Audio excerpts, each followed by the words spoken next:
To render the jewelry beautiful, the customer has to look good. A lot of people who sell lighting to the jewelry industry are men, and men see color differently than females. Things are changing. Everything used to be behind showcases. Now it's a lot friendlier, a lot more relaxed.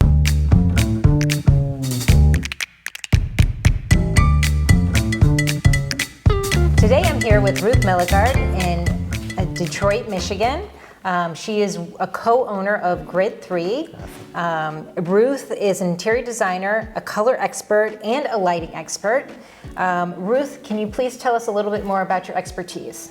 We design stores, and what's happened is that we design predominantly jewelry stores, and actually they're quite tricky because you have to work out how the customer flows in the space. You have to understand how to light the jewelry, both within the case and above the case, because there's special, not just color temperatures, but also positioning and so on. And you have to know how to build showcases, because we do a lot of custom showcases, not just the finish, but the look. And the interesting thing is now that things are changing. Everything used to be behind showcases. Now it's a lot friendlier, a lot more relaxed. It's side-by-side selling, designing cases for that. People have bars, coffee bars, maybe wine or something in their store. Everything's a lot friendlier than even a year ago. It's amazing. Right. Yeah. It's exciting, it's interesting. So it's a much more interactive experience that Yes, stores and their customers want. Well, because it's not, I'm the store owner, I'm telling you everything. It's we're working together to get you your diamond colored stone, present, gift, whatever, Right. that kind of thing. But we're a team, as it were. Right. And that's nice. So that's more of where your business is going since COVID. Yes, well, the interesting thing is, just this morning I was straightening out some very old drawings from a store we did in New York City. And I looked at the layout, the plan, fixture layout as we call it, and thought, okay, Alan, we have to make this a little friendlier. Because I think buying jewelry is very tense-making because it's expensive. And people don't know. It's not like buying a skirt or a jacket or shoes or something, it's a lot more money. And how much do you know about it? And Keith is your partner? Oh, yes. Okay. Yes, yeah. And we're complementary. We're very good. Keith is a brilliant planner. That's how you lay things out. And because it's not only how the showroom lays out, it's also the support spaces. Right. That's very important. And the location of the vault or the safes and the jewelers. Are the jewelers visible? Are they not visible? All of the things.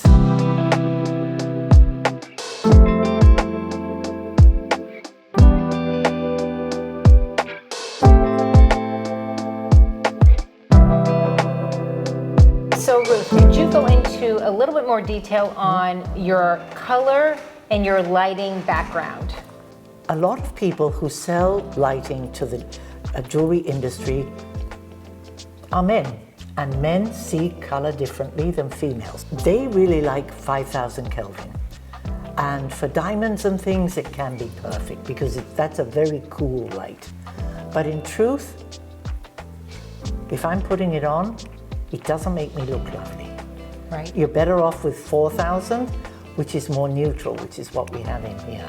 And it somehow relates well, 4,000 does, to daylight, which we often have because of the fronts of the stores and so on. Because the ultimate thing, well, I'm sure you know this, people buying diamonds will say, I want to see it in daylight. They'll go to the front of the store or something. So I guess the two are really intermingled. The color and the lighting. The color Yes. and the lighting, Yes, they I really agree. are. And the whole point is, to render the jewelry beautiful, the customer has to look good. But the interesting thing now with LEDs, which is really 95% of what we specify, is that they're making them color tunable. We haven't had a chance to specify them yet, but what it means is that you could change the color temperature, perhaps if you had an event, or if you moved the jewelry, you know, from this area gold and that becomes platinum. Unlikely diamonds don't seem to move much. Even though we're not doing sit-downs in the same way, like this kind of sit-down, we have more stand-up with stools and so on. So it's friendlier in a way because you can perch.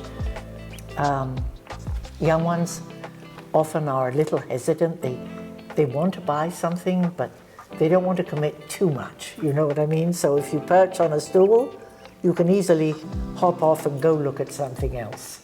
So we are wondering, Keith and I, if tunable lighting may become more popular as people move their product around. We don't know, you know. It's just an idea that you're exploring right now. Yeah, it's just because in the last year, less than a year, a lot of the manufacturers offer that as an option. So it's interesting. I would think that for your clients or anybody in the retail business, being able to choose what they want in terms of lighting and making it you know, a lot more diverse. So to diversify it so that you can you know, change it depending upon, like you said, what setting you have, what type of jewelry you have in the case.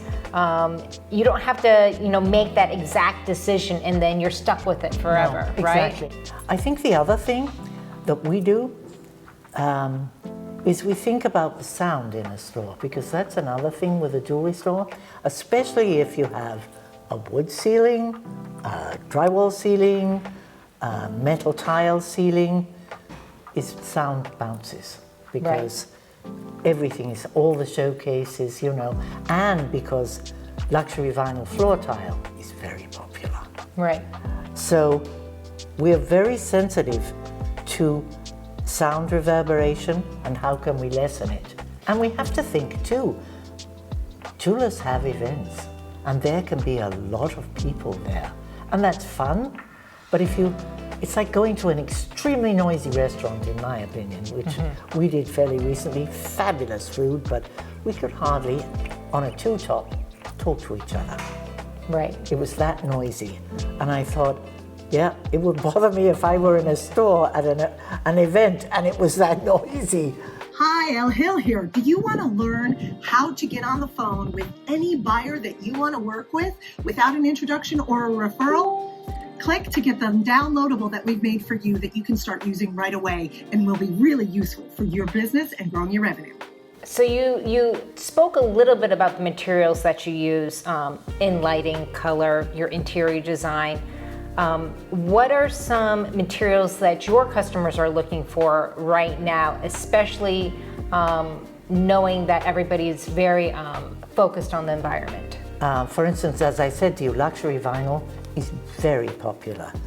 But the two vendors whom we specify the most, Mohawk Carpet and J&J, both of them, you know, I mean, Mohawk, I think it's they, I hope and pray it is. What their vinyl flooring is made out of is something like 75% recycled other material. Wonderful. Yes, indeed. And certainly the bigger companies are very aware of it, and they're communicating their story to the designers and architects who specify them, because they know that we're interested, but not only that, the people for whom we're designing are interested too. Right. You know, so they're very good.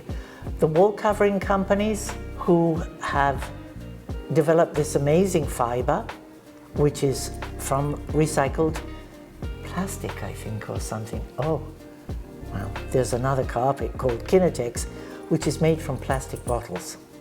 25 plastic bottles in each 24-inch carpet tile. That's amazing. It is amazing, and it's good. So do you find that your clients are specifically asking for renewable? No, they aren't. They aren't. They aren't. But we tell them about it because perhaps they want in some way we don't know if their customers aren't going to ask them, Right. you know, and that kind of thing. So my next question really is about the lighting. What I would like to know is, in a nutshell, what's the difference between incandescent and fluorescent light? And can you just give me just a little, the most simplified version of what all that means for our viewers today? Well, the curious thing is, I think if you wanted to buy incandescent, it would be virtually impossible now. Lighting manufacturers or bulb manufacturers are not really making incandescent because it isn't energy efficient. It's a beautiful light. It really is, that's the thing. Now, the interesting thing about fluorescent, it also is becoming harder to find because a customer of ours said nothing renders diamond color like fluorescent. So we always tried to put in the diamond area a few downlight fluorescents. But Keith was telling me it's becoming almost impossible even to find replacement lamps. That's very interesting. So for colored diamonds, that's the type of lighting that you would prefer or that you would recommend? Well, it would, the combination, because the thing with fluorescent is that it's very flat. I mean, you need LED because if you've ever walked by a showcase, and probably designers notice this more, the jewelry winks at you if there's LED in it. I mean, it just goes doom, doom, doom, because as you walk by, it picks up little, you know, things of light. People still have fluorescent bulbs, and they are becoming harder to buy in their showcases, and they want to change them to LED because they're not going to change their showcases.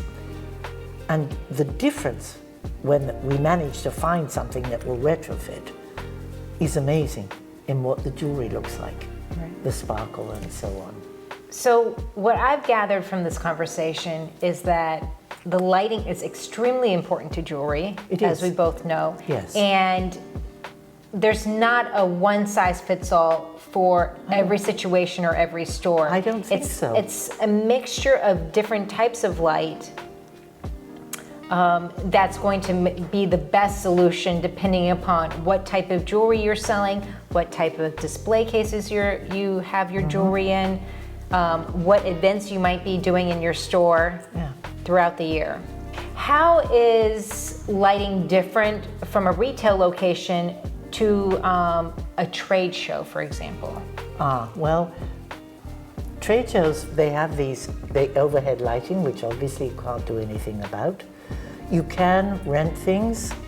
So for example, for a trade show, if you were renting cases, you might want LED lights in the case and maybe a warmer light hanging overhead. You have to be careful because if you do that and there's too much difference, well, I don't know what jewelers think, but I do know customers. They'll think, oh, they have a special light here that makes this diamond look better. It's very cynical, but I've heard from so many jewelers that customers think that or say it, or say, I need to see this in daylight to see what it really looks like. So I think you have to be careful. You have to be careful with that, obviously. It might be better to do 4,000, 4,000, you know. Right. Maybe where you're sitting with people, you might like it warmer. 3,500 is a beautiful light. But it's a little warm, I suppose, for diamond. It depends what you're selling too, I think. Right, right. And I'm sure the vendors know a lot about how they like to show them off. I mean, that's their job. So for example, if you were at a trade show and you were working with a client and they wanted to make sure that the lighting was the correct lighting for somebody trying on the jewelry, what would you recommend? Well, I think 4,000 because, and this is what we found. If you have 4,000 in the case and 4,000 above, then what I see is what I see. You know what So I it's mean? almost like you're splitting the difference. Yes. Where 3,500 is very warm and 5,000 is very cool. Yeah. Let's put it right in the middle and Bingo. then you have the best of both worlds. I think so, quite frankly. But as I say, there is in the jeweler's touch. we have 5,000 over the diamonds with 4,000 around, and they're very happy with it.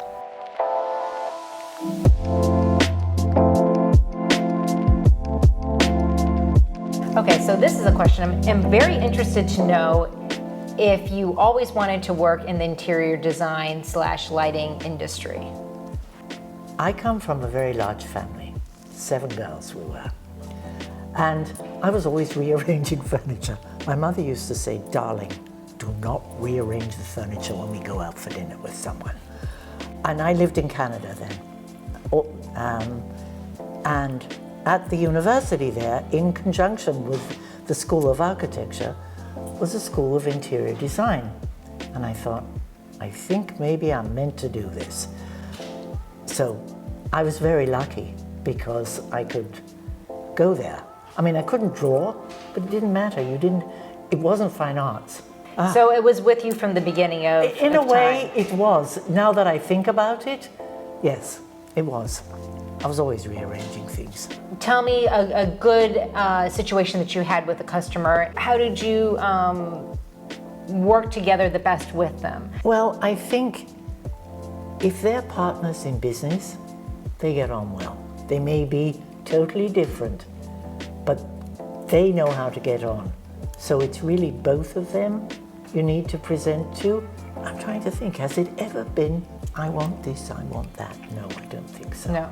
No. But it is something that you are conscious of. So if you have more than one person as your client, you're taking a little bit of what both of them are saying, yes, and then combining that into your solution for whatever the project is. And that, I think, makes it richer.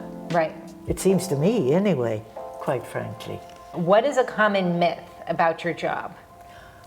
Or is there one? There might not be one. I think there is. People say, oh, that must be so much fun, just picking furniture and painting and doing this. And I said, it's a profession. It's serious.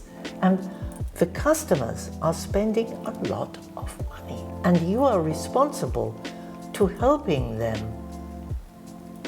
spend that money, I guess, but really trying to help them make their business better.